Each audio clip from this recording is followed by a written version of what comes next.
4월 2일부터 8일까지 이집트 요르단, 5월 1일부터 7일까지 그리스 산토리니를 일주하는 열린다 성경 스터디 투어가 진행됩니다. 다녀오신 분들의 후기 그리고 신청 방법 등은 영상 하단의 링크를 참고하세요. 안녕하세요. 세계사엔 교회사, 세계사와 함께 푸는 스토리텔링 교회사 시간입니다. 저희들이 종교개혁사 살펴보고 있는데요. 1453년 콘스탄티노플이 함락되는 때부터 1648년, 그러니까 30년 전쟁이 마무리되는 때까지의 시간을 루터의 종교개혁, 그리고 아우구스부르크 화의, 그리고 낭뜨 칙령을 중심으로 살펴보고 있습니다. 저희들 지난 시간부터 종교개혁의 전야를 중심으로 루터 등장 한 세기 전 개혁을 부르짖다가 의연하게 산화된 믿음의 거장들 모두 화형당했죠. 바로 존 위클리프, 그리고 얀 후스, 사보나롤라를 중심으로 살펴보려고 하는데, 자, 지난 시간에는 이 종교개혁의 선구자인 바로 존 위클리프 살펴봤죠. 자, 오늘은 얀 후스, 바로 체코의 아버지, 얀 후스, 체코의 아버지란 주제로 살펴보려고 합니다. 얀 후스 1369년에서 1415년에 돌아가셨는데요. 자, 보헤미아, 지금의 체코 지방이죠. 바로 보헤미아의 종교개혁자로서 그는 마르틴 루터보다 100년 앞서 종교개혁을 외친 그 선구자라고 할 수 있습니다. 이름 후스는요, 거위라는 뜻이에요. 거위. 그의 고향도 이 거위가 많았던 이 후시넥이었는데, 그는 거위처럼 꾀꾀 그러면서 더 격렬한 목소리로, 위클리프보다 더 격렬한 목소리로 개혁을 외쳤다라고 합니다. 자, 프라하에 있는 카를 대학 학장으로서 그는 그 도시에 있는 베들레헴 교회의 그 설교자로서 활약을 하게 되는데, 1410년 이 교회 예배당에 벽화가 그려집니다. 그 벽화는 바로 이 화려한 옷에 말을 탄 교황과 그 옆에 가난한 모습으로 걸어가는 예수를 이제 대조적으로 그리면서 당시에 이 타락한 중세 교회를 향한 강력한 질타를 이제 퍼부었다. 자, 그는 무력을 사용하는 십자군 원정을 거부하면서 칼과 또 힘이 아닌 사랑과 용서를 주장한 인물이기도 합니다. 당시 교황파인 프라하 대주교가 이렇게 압력을 가합니다. 당신은 왜 교황에게 복종하지 않는가라고 할 때, 자, 후스는 초대교회를 예로 들면서 교회는 교황이 없이도 존재할 수 있다. 그리고 교회의 수장은 교황이 아니라 그리스도다라고 당당히 외쳤다고 합니다. 자, 이런 그 상황은 굉장히 심각한 상황이었는데, 왜냐? 이 프라하는 한때 신성 로마 제국의 수도였고, 당시 황제였던 지기스문트는 독실한 가톨릭 신자였기 때문이죠. 그는 마침내 1414년 콘스탄츠 공의회에 참석 요구를 받습니다. 당시 황제였던 지기스문트는 안전한 귀환을 약속하면서 공의회에 참석을 요구하죠. 하지만 이는 후스 제거를 위한 음모에 불과했다라는 것입니다. 11월 공의회 시작과 함께 순진한 후스는 도착을 했고요. 곧바로 그는 지하 감옥행을 이제 감옥으로 향하게 되죠. 그는 변호 기회도 없이 6개월간 고문과 각종 회유를 이제 경험하고, 하지만 그는 황금으로 가득한 교회당을 준다 해도 나는 진리를 떠날 수 없다 라면서 거절하게 되죠. 1415년 7월 6일 그는 결국 화형에 처해지는데, 그의 유해는 콘스탄츠 호수에 뿌려지게 됩니다. 그는 화형대에서 이렇게 외칩니다. 지금은 내가 거위가 되어 불타지만 한 세기 뒤 백조가 출현해 세상을 바꿀 것이다 라고 외쳤죠. 1515년 정확히 100년이 지난 뒤 이 마르틴 루터는 수도원 골방에서 세상을 변화시킬 종교개혁의 원리를 발견하게 됩니다. 이 후스는요, 1369년 후시넥에서 빈농인 미할의 아들로 태어납니다. 그리고 1398년 프라하 카를 대학교의 신학 교수가 되지요. 그리고 1402년 프라하 카를 대학교의 총장이 되면서 이때부터 일반인을 대상으로 공개 강연과 설교를 시작합니다.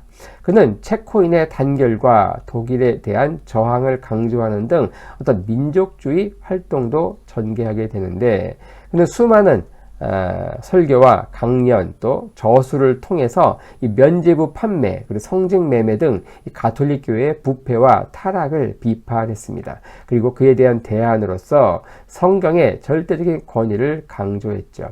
그는 청렴하고 순수한 교회 그리고 재물과 부패에 찌들지 않은 교회를 외쳤는데 그의 설교에 가난한 민중들을 열렬히 환영을 했습니다. 그는 성경과 또 존 위클리프의 저서를 체코어로 번역해서 소개했는데 자, 성체성사에서 이 평신도도 포도주를 마실 수 있도록 했는데 이것은 오늘날도 이 체코 개신교의 상징이 바로 성찬용 잔이 되는 요 성찬용 잔. 당시 중세교회에서는 이 포도주는 평신도에게 주지 않고 떡만 주었죠. 바로 이 체코 개신교 교회는 바로 이 후스 이후로 성찬용 잔을 평신도에게도 주게 되면서 이게 바로 체코 개신교의 상징이 되었다. 1403년 후임 총장으로 독일인 출신 이 발터 하라스어가 선출되면서 그는 위클리프를 추종하는 사람들을 이단으로 단죄합니다. 자, 그리고 프라하 대주교인 지비네크 자이치가 여전히 후스의 호의적이라서 그는 한동안 공개적인 활동을 지속할 수 있었죠. 하지만 1409년 피사 공의회가 열리면서 교회 통합 논의가 시작이 됩니다. 이후 이 프라하 대주교의 지지도 철회되죠. 1410년 10월에 열리는 콘스탄츠 공의회에 후스는 참석 요구를 받습니다. 그는 교황청의 함정이라 판단해서 참가를 거부하죠. 하지만 황제였던 이 지기스문트가 안전 보장을 약속하면서 무사 기원을 약속하죠. 하지만 그 말을 믿고 참석하게 되지만 그는 그 자리에서 고위 성직자들에게 자신의 주장을 전할 계획이었죠. 하지만 그의 주장은 교황청이 분열되어 있었던 이 교황청 분열기에는 어느 정도 용납될 수도 있지만 하지만 이 교회 통합이 선언될 시점에서는 야누스는 어떻습니까? 상당히 위험한 인물로 교회에서 여겨질 수밖에 없었다. 1414년 11월 3일 후스는 콘스탄치에 도착합니다. 하지만 공개 강론을 금지한다는 그 교회 명령을 어겼다는 제목으로 곧바로 체포되죠. 교회는 그에게 회유를 시도하지만 그는 완강히 거부합니다. 1415년 7월 6일 바로 모든 혐의를 인정하고 종신금고형의 처분을 받던가 아니면 이단자로서 성직을 박탈당하고 사형을 당할 것인지 선택하라는 최후 통첩을 받습니다. 후스는 모든 혐의를 거부하죠. 그리고 자신을 정죄한 검사들을 위해 기도합니다. 다시 그릇된 연설을 철회하겠는가라는 이제 요구를 받죠. 후스는 재차 거부하면서 이렇게 말합니다. 그렇다면 내가 무슨 면목으로 하늘을 쳐다볼 수 있겠는가? 내가 지금까지 순결한 복음을 전한 저 사람들을 무슨 면목으로 쳐다볼 수 있겠는가? 나는 이제 죽기로 작정된 불쌍한 나의 몸 이상으로 저 사람들의 구원을 귀중하게 여긴다라고 말하면서 거부하게 되죠.